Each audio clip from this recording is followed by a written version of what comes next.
planeta Terra tem perdido milhares e milhares de vidas, seja numa sociedade rica ou pobre, seja em qualquer classe social, milhares de pessoas perderam seus entes queridos. Quando a gente começa a analisar o que está acontecendo no mundo e como Deus é misericordioso para com nós que estamos aqui, para com que estão vivendo essa pandemia. E quando nós estudamos a palavra de Deus, percebemos de como Deus, mesmo diante de um flagelo desse, Ele é misericordioso.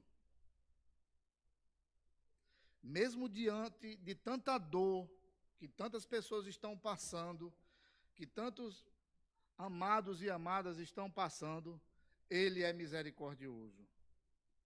Quando a gente entende a palavra de Deus e vê na sua misericórdia infinita, e Ele quer nos trazer uma mensagem de esperança, uma mensagem de paz, mas não pode ser deixado de falar uma mensagem de justiça.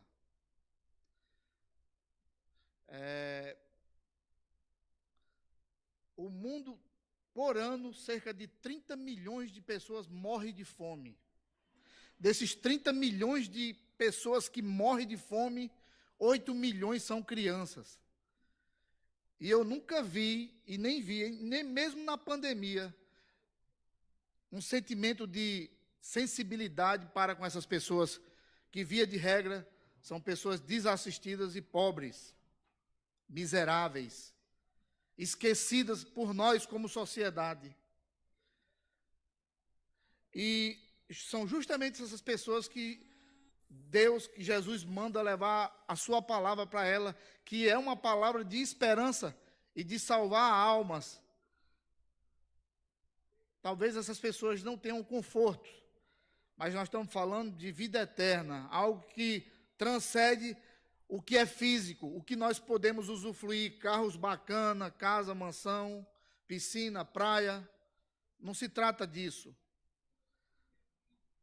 E quando eu observo o tempo de hoje, eu me lembro aqui na escola dominical, mais ou menos uns 3 anos atrás, eu falando daquela catástrofe que houve na Indonésia, que cerca de 225 mil pessoas perderam a vida num momento.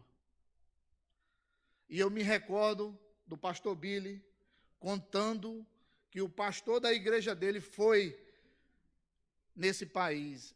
E ele tenta descrever o que ele viu. Não existe água potável, os corpos no chão, algo tudo podre, e era algo terrível aquela cena. Mas nós estamos aqui do outro lado, no Ocidente.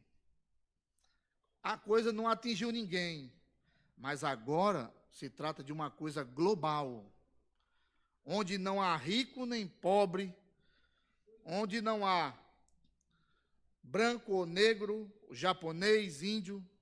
Agora a coisa tomou uma dimensão global. E a Bíblia traz a palavra de esperança e de justiça, mesmo diante de tudo isso que nós estamos vendo. E no meio dessa gratidão eu quero mostrar de como Deus está sendo bom. E o que eu vou falar para vocês hoje, eu acredito na palavra de Deus, que Deus está preparando a humanidade. Desculpe se eu vou chocar vocês aqui e vocês que estão vendo. Deus está preparando a humanidade para uma coisa mais intensa do que nós estamos vivendo. Porque a Bíblia diz assim. Muitas pessoas não gostam de ler o livro do Apocalipse porque tem muita figura de linguagem, ela é difícil de compreensão, mas não é um livro de pavor, é um livro de esperança. É um livro de ânimos para as pessoas buscarem a Deus, buscarem a Cristo, entregarem suas vidas a Deus. Abra sua Bíblia, por favor, para o livro do Apocalipse, capítulo 16. Eu vou resumir a minha participação, eu sei que o tempo é precioso, mas no capítulo 16, o livro do Apocalipse é dividido em 7 taças, 7 flagelos, 7. Então, o número 7 O número 7 é o número da perfeição. Eu sei que muitos de nós crescemos ouvindo falar que 7 é conta de mentiroso, não é verdade? Mas isso é diabólico. A Bíblia ensina, a palavra de Deus ensina que 7 é o número da perfeição. E o capítulo que eu vou ler para vocês aqui e vou comentar, quando nós como igreja não, que a igreja não vai passar por isso, mas aqui se trata do período da grande tribulação que virá.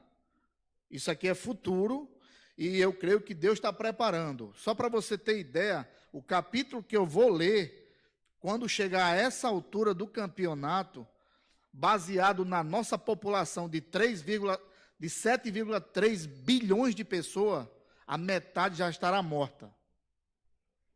E eu posso lhe garantir, quando chegar nesse capítulo, não vai ter tempo de lockdown, não vai ter tempo de médico socorrer ninguém, não vai ter tempo para nada.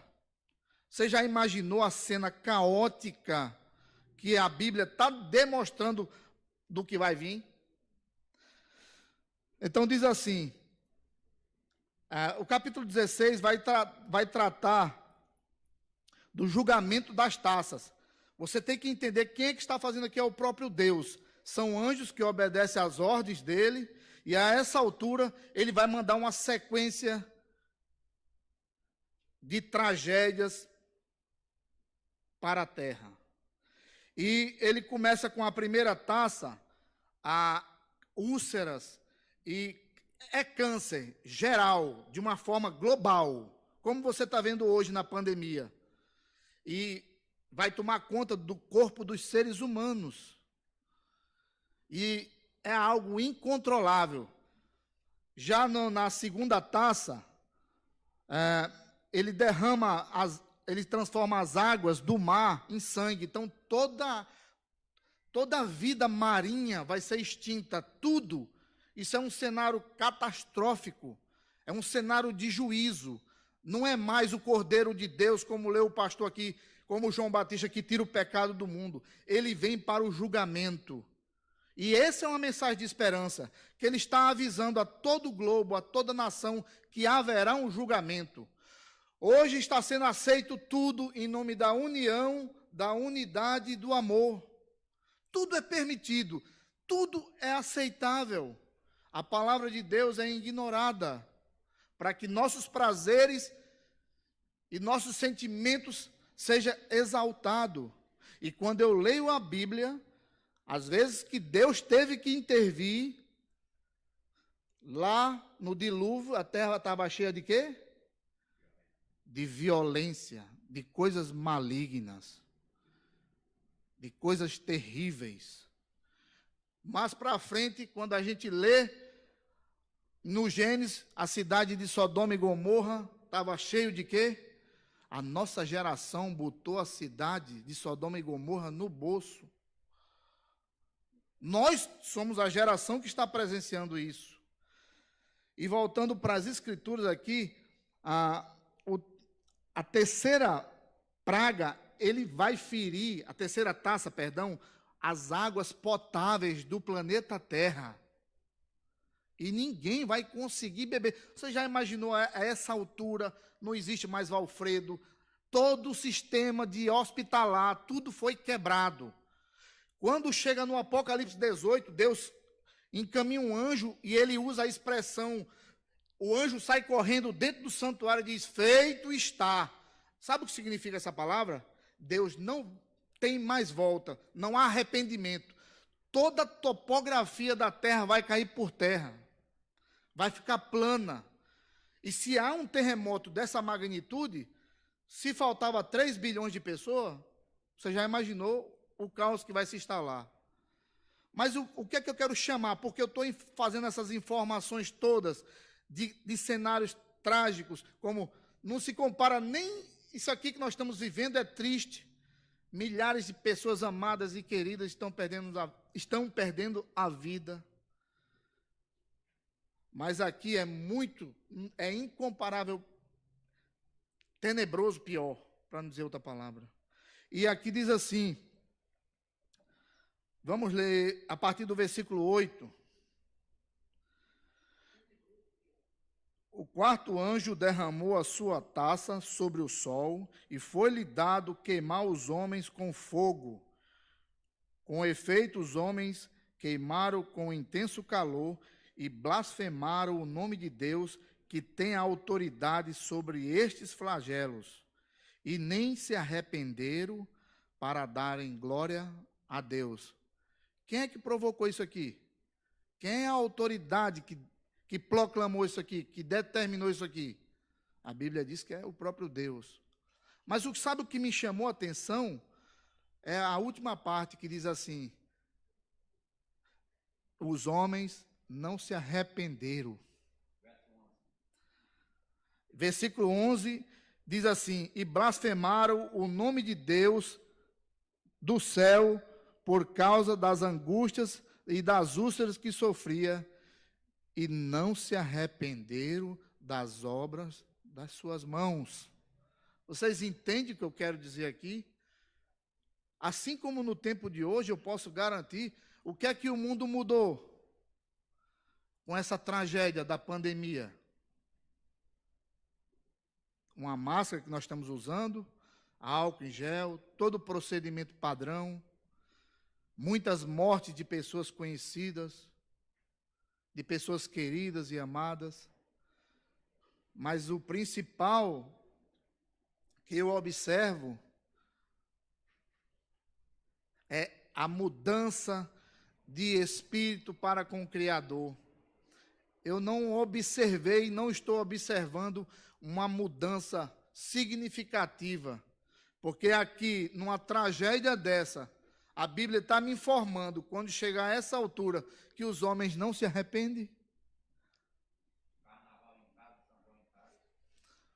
Carnaval em casa, São João em casa, tudo normal, bebida em casa, tudo normal. E os homens não se arrependem.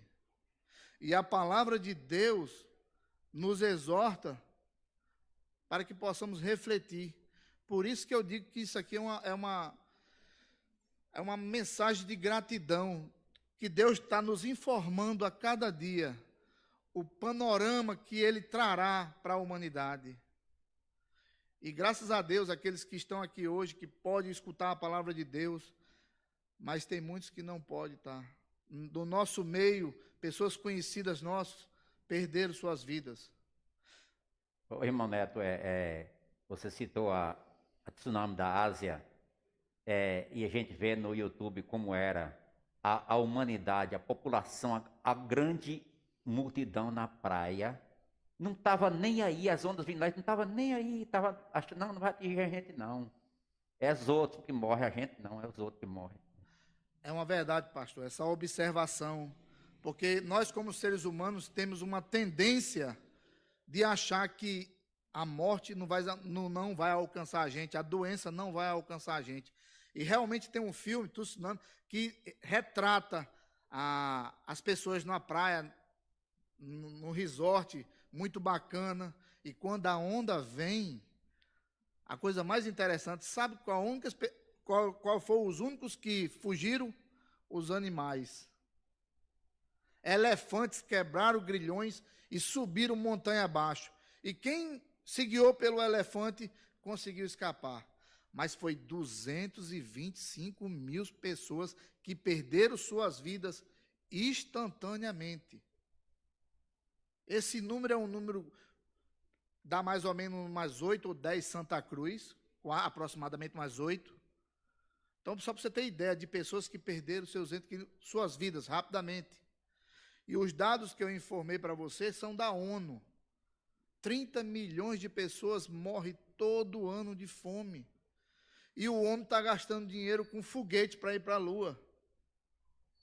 Há uma falta de amor, há uma falta de sensibilidade com o próximo, que é algo diabólico. Jesus ensinou para os seus discípulos, diz que mais bem-aventurado é dar do que receber. E eu posso lhe garantir que poucos de nós conhecem a essência disso. A minha participação do livro do Apocalipse, que não é um livro de temor, é um livro de esperança, que o Deus da criação está mostrando que Ele está preparando nós como humanidade para as coisas futuras que há de vir. Amém? Que possamos refletir, todos nós, aqui na Palavra de Deus. Quero fazer uma oração agradecendo por estarmos aqui hoje e por poder participar, compartilhar um pouco